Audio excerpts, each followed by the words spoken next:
Girls, we come to the second question. That video got finished very abruptly.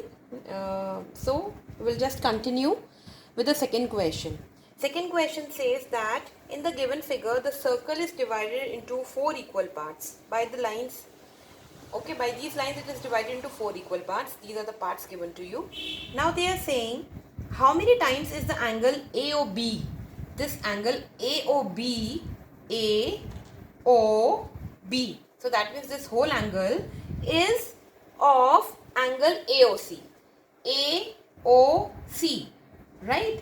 See, this AOC, when any circle is divided into 4 equal parts, that means each part will become 90 degree. This whole angle is 360 degree. It is divided into 4 equal parts. Each part will be 90 degree. Angle AOC is how much? AOC, this much. This is 90 degree. Okay, this is 90 degree. And this AOB, the angle on a straight line is how much? 180 degree. This is 180 degree. So, how much is this than this? It is twice or it is double of this. This 180 degree is double of 90 or 2 times of 90. So, answer is 2 times. Okay. Now, the third question says that a circle is there. It is divided into 16 equal parts. A1, A2, A3, A4, A5, A6, A7, A8, A9. Like this 16 parts are there. Okay. And the center is 0. O. It is called O. Now, what they are asking? They are asking what is the measure of A1, O, A2. What does that mean? That means A1, start from A1. O, come to here O and A2. That means this one part. One part. How much is it? See, this angle around a circle, around a point is 360 degree.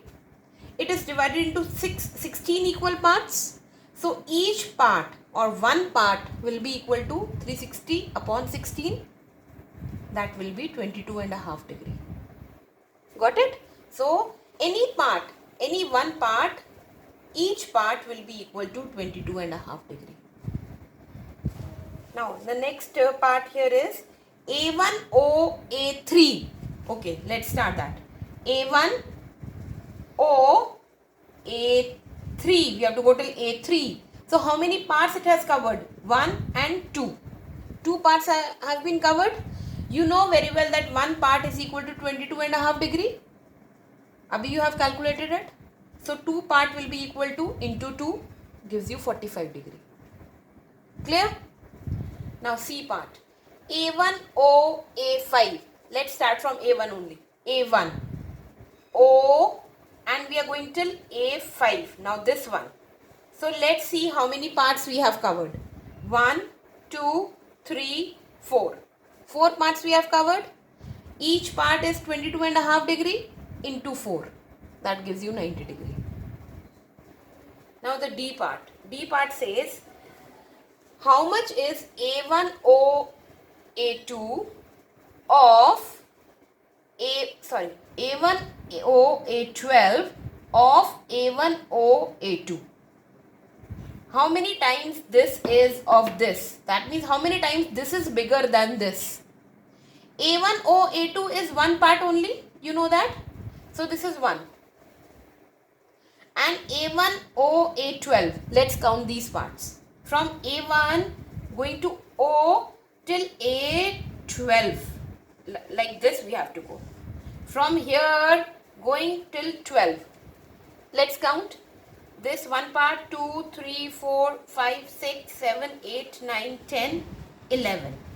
We have covered 11 parts. So this is 11. So how much time it is bigger than this? 11 times. Isn't it? So you will write here 11 times. Now E part says how many times is the angle A1O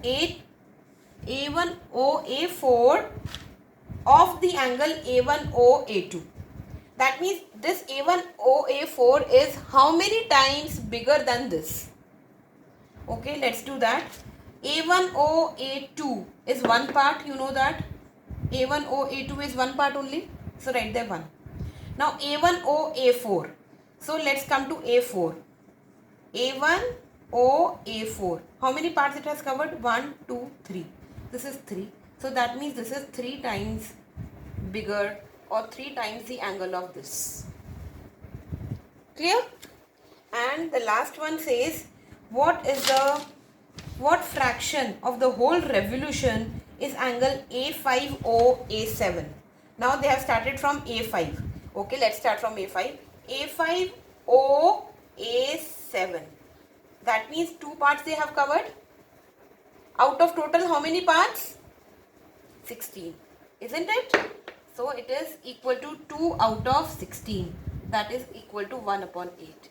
This is the fraction, or this is a fraction of the whole revolution. I hope this is clear to you. Okay. And the next questions we will do it in the next session.